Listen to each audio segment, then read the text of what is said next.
Chad Lang here.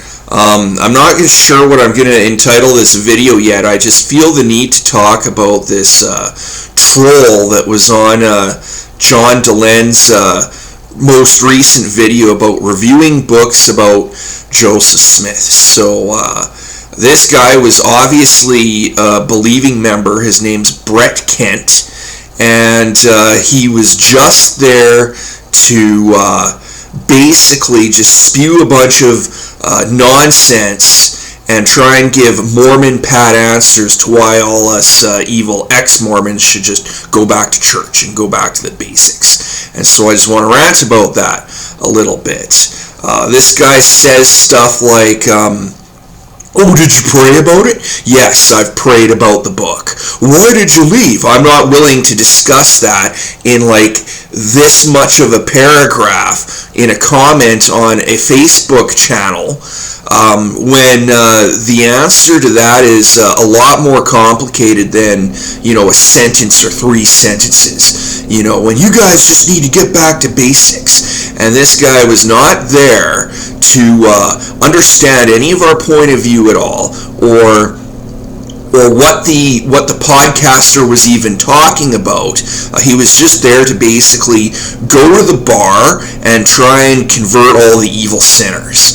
And that's not going to work. Like, most Mormons know and are taught not to engage people who are obviously disbelieving and very adamant about it. And it would be the exact same thing for me if I were to go on, say, 1 Million Mormons or some pro-Mormon Facebook group and spew a bunch of anti-Mormon stuff and not be interested in anything that anyone had to say to me, not be interested in any of their point of view at all, and I'd basically be trolling.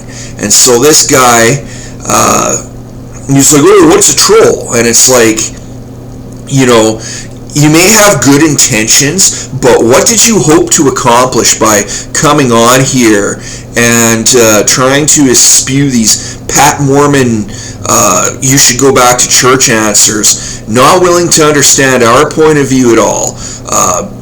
And then if I tell you why I did leave, you're going to criticize it anyways and say, oh, well, you need to do this and this. And that's the problem with a lot of believing members, actually, is that you don't understand my point of view. You don't understand the blood, sweat, and tears that I poured into trying to go back to church a bunch of times between 2003 and 2012.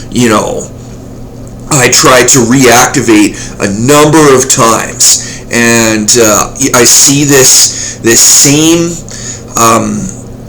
basically church attitude where we just don't understand what anyone else thinks. We don't understand how anyone else feels. We're so locked into our point of view that nothing else matters. And many members of the church try to gaslight and marginalize and minimize and dismiss what you're saying because they just don't care.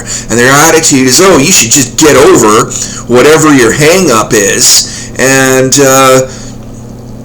if you don't want to be part of this religion, well, you have to be part of this religion, or God can't save your sore bacon. That's the bottom line for them. And so they don't matter. It doesn't matter to them if you've lived a life experience where your entire church experience has just been one of condemnation and faulting your moral character. Where I was basically a closet apostate my entire life because I had lingering doubts. And there's a Sandra Tanner video where she talks about Mormons learn very quickly to keep their mouths shut about lingering doubts or misgivings or things that they see that they don't like about church culture, because your moral character is immediately faulted. You're told the devil's working on you. You're told that you're especially vulnerable to Satan. You're told that there's something inherently wrong with you. And even though you're a nice kid and you're the kind of person who doesn't want to lie, you don't want to cheat, you don't want to steal, you don't want to kill, you don't want to hurt anybody, you want to be on very good moral behavior. And I was trying my very best to be on very good moral behavior for a lot of my life. But because you have these lingering doubts, you have these misgivings that you have now revealed to people in the church, it's like, oh, you're not converted enough. Now how can Jesus Christ possibly forgive you? Oh, is their reaction. And you know what? That reaction is not very helpful, and in fact, it's very hurtful. And you want to condemn someone's moral character for it and fault them all their lives. Well, what ended up happening is that from being a small child to eventually going inactive at 19, I was faulting my own moral character. I was beating myself up for not being converted enough and not being righteous enough and having these lingering doubts. And it was a huge detriment to my self-esteem. And I probably still need to go to therapy for that. And so people try to guilt trip you back into the church. They totally gaslight. Well, what does gaslighting mean? It basically means they tell you you're imagining things, and these things are all in your head, and oh, we care about you. And actually, it's a really condemning environment. And it's an environment where if people find out that you're not quite accepting the programming, they're just like, oh my gosh, now how can Jesus forgive you? Oh! And that's their attitude. And they don't want to understand the struggle that you're going through to try and be a believer. And even though I had these lingering doubts, I still believed the church was true. I still believed all the dogmatic practices. I still have no reason to doubt Joseph Smith's theology and God having a body of flesh and bone and the three kingdoms and what you have to do to get there and all that. I have no reason to doubt or dismiss any of that. Because that's not my problem. The problem's on the social level. It's on the people level.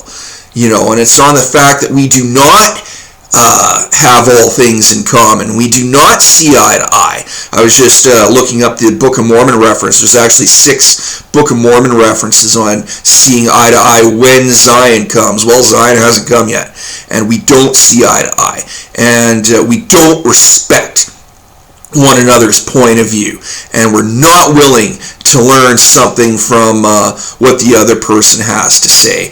And people in the church who love the gospel just want to have a huge major moral problem with anyone who might be struggling with faith for any reasons. And I'm reading on or watching on other Christian YouTube videos that struggling with your faith is actually a normal thing, but in the LDS church, they want to fault you for it.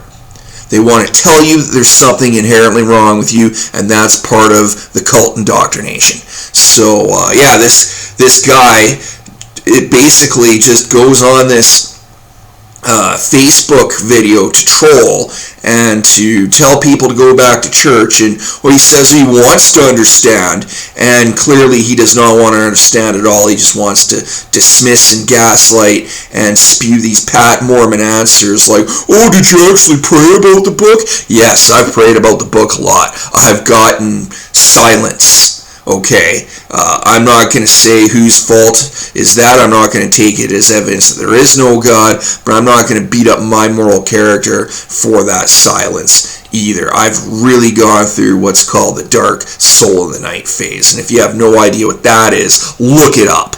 So I think I'm just going to wrap up with my rant here. I'm Chad Lang. Have a nice life.